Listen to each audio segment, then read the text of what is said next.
Hey everyone, welcome to another video. Today, of course, you can see by the title of the video, we have I have a list of fragrances that are quite popular, but I don't like. Hate is a strong word. I've got it in the title. That's a strong word, and some of them, yeah. Most of them I just don't like. They don't mesh with me. I don't think they're blended well. Whatever it'll be. Now, I'm bound to be forgetting some. I mean, I've been in the hobby of fragrances for about 13, 14 years. So I've probably put some in the back of my mind. I've tried them out the go, whatever. So I'm bound to forget some, but these are some more recent ones. I own two, and yeah, I own two still. Maybe not for long. And again, this is my personal taste. The first one I'm going to show is very, very popular. It's been popular for a very long time. It just doesn't gel with me. So it's my personal taste. Everybody's different. There's going to be sense. I mean, there's food that you like that I probably don't, and vice versa. Clothing, it doesn't really matter. Everybody's a little different. Now, just because I don't like it doesn't mean they aren't good. I have got the kind of nose where I can appreciate something is well made or with good ingredients, but it's just not my cup of tea. So I think I got 9 altogether. I tried to get 10, but I couldn't quite think of them. So first one, controversial one, Dior Fahrenheit. Now, whether it's the OG stuff, whether it's the newer stuff like this, you can see I really haven't took much out. This is probably I think it's my 3rd bottle of the last roughly 15 years or so, because I was into fragrances before I started like YouTube or getting a bit more serious. I think this is like my 3rd bottle. I had this maybe a year or two ago. So it's my 3rd bottle, 3rd time trying it, and it's obvious that I'm not a fan of it.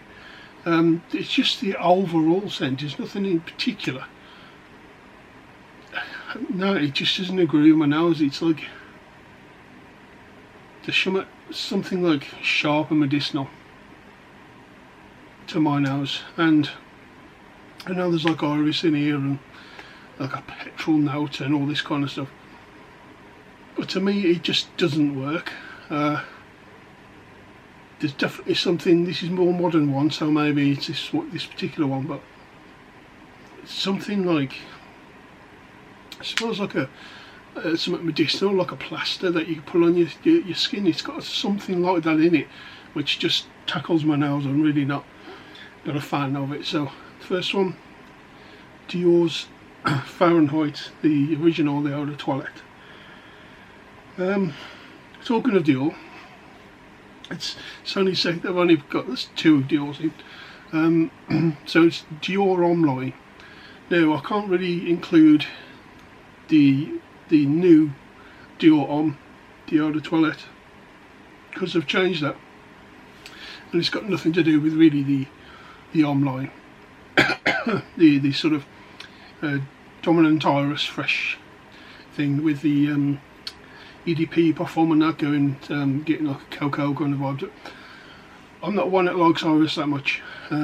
If there is iris in a fragrance, it's got to be light and watery. Just make something. It's in there to make a fragrance just clean, fresh, slow, watery. Then I don't mind it. And there's Prada L'Homme Low. I've had that. You know, the one with the blue backing. That was nice, that was okay, and that's got a very clean, like watery iris in that. That's fine, but the Dior Homme line, the lipstick line, not a fan. I'm not a fan really of this modern man sense. I like things that are a bit more masculine. I actually see, like I've said at the beginning, it's made well, very good materials, and it suits somebody. The ingredients smell good, they smell of quality, like a lot of Dior stuff, but it's just not my one. I'm not keen on Iris, especially the lipsticky kind of type, and I just find them a bit feminine for me personally. So the Dior Homme Iris line. So big one. Aventus, yes, Creed Aventus. I really don't like. I never have done. Throughout its hype, a few years of hype, I always bashed it, and not bashed it, just give my impressions that I don't like it. Now, is it well made? Yeah. Is it good for some people? Of course. But I was never a fan. And the main reason is the birch note. The birch note in that sort of smoky wood. Take that away, and it'd been fine. But it just ruined it for me. Something I don't know. It just played with it gave me a bit of a headache, that birch note, for some reason. And it just didn't suit it. If you didn't have that birch, like I said, some batches that was toned down, and even though I still wasn't keen, it was better than the ones that I got a bit more in that in the fragrance. But overall, generally, I just wasn't. Never been a fan of it. It's okay. It's all right. You know, there's nothing particularly wrong with it. But to my nose, I just don't like it. A cheapie, a very, very cheapie. Nordica Voyage. Nordica Voyage. I tried this. To my nose, it's the most vile, cheap smelling, synthetic mess that I ever. It was not a mess. That was a bit harsh. It just smelled so cheap and synthetic. It was just tackled my nose. It was just like, oh.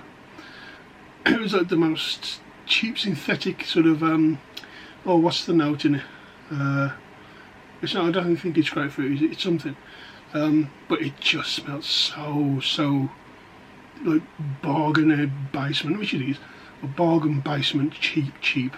Like the cheapest material they could get to make it, which it probably is. I mean, you get it for next to nothing. But it was just so. I was like, oh my god, no. If that's like the cheap end, I don't want ever to go down the cheap end of oils in fragrances. It just didn't work for me at all. And I like freshy type stuff, but that, no.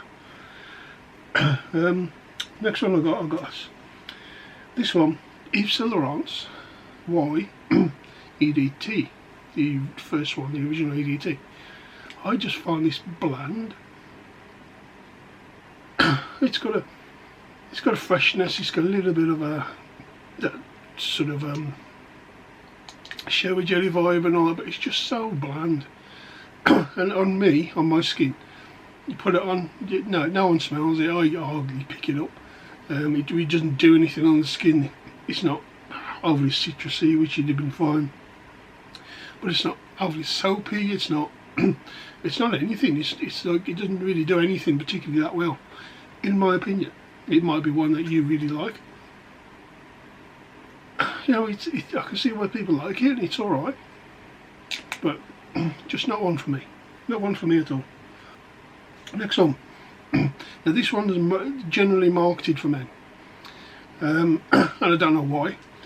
Because it smells completely feminine to my nose, and it's Givenchy Incense Ultramarine, the one in the blue bottle. I know there's been recently a few people bringing it up and enjoying it and that, but to my nose, on my skin, put it on. I put it on, just florals, and there's some florals I like the white florals, orange blossom, all that type of thing. The ones that smell just clean and soapy fresh. But these are like feminine florals in this, and it's overly done. It's just a bunch of feminine florals pushed into like a slightly aquatic scent, and it's just too much in the florals. You look for it on sites and it'll be under category for men generally, it's very, very floral. I purchased this and then tried it a few times and I gave it away. I think I gave it to fragrance mat just to see what he thought of it. And I think he got the same sort of impression I saw on his face when he was sort of going through the fragrances that I sent him, and I could just tell on his face that it's the type of thing he thought as well. So that fragrance, again, it smelt okay, you know, good qualities, whatever, but very, very feminine. Next, Davidoff Zeno, or Zeno Davidoff. Now this one is he's heavy on the excuse me, heavy on the like a creamy wood, like sandalwood, but very, very, on my skin it goes very creamy, and to the point of like sickly creamy. I don't know if that's just skin chemistry, but it's really heavy on the sandalwood, and sandalwood can be funny with me if it's like this one.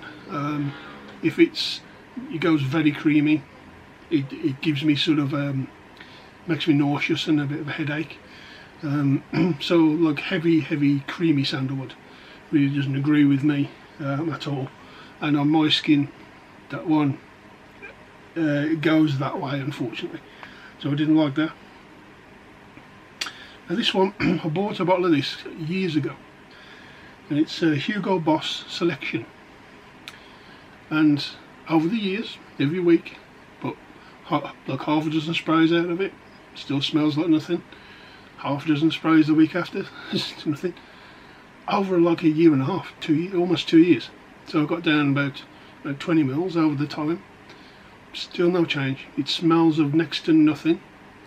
And they're very faint of something I can smell. Wasn't particularly liked it anyway, but it's so faint. I mean, it shouldn't like take that long to like for the air and that to mix with the fragrance for it to open up. And 20 mils down or so, and time, and it still smells of next to nothing. So on that I was like, that's just so disappointing. It's something else, so I just binned it. I don't know what was wrong with it or what, but he went in the bin. Next is a house from one from Guerlain, believe it or not, and that's Habit Rouge. I'm really not a fan of Habit Rouge. It tackles my nose a bit. It's the combination of not so much the citruses on top, which is a little bit of citruses on top, but it's a mix of that.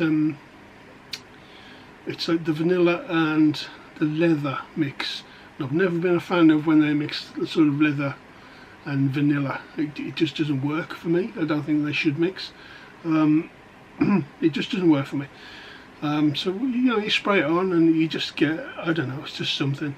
It's, you know, I think what it might be is because it smells a bit like Shalimar. It's like the man's Shalimar. And although I don't mind the smell of Shalimar, it reminds me of a feminine scent. And then they tried to sort of like make a man's version of it, and I just don't think it worked. I mean, it's still around, it still sells, so it must work for some people. But for me, it just doesn't work. The blend just doesn't work. However, some of the flankers, like this one, this is Habit Rouge Low.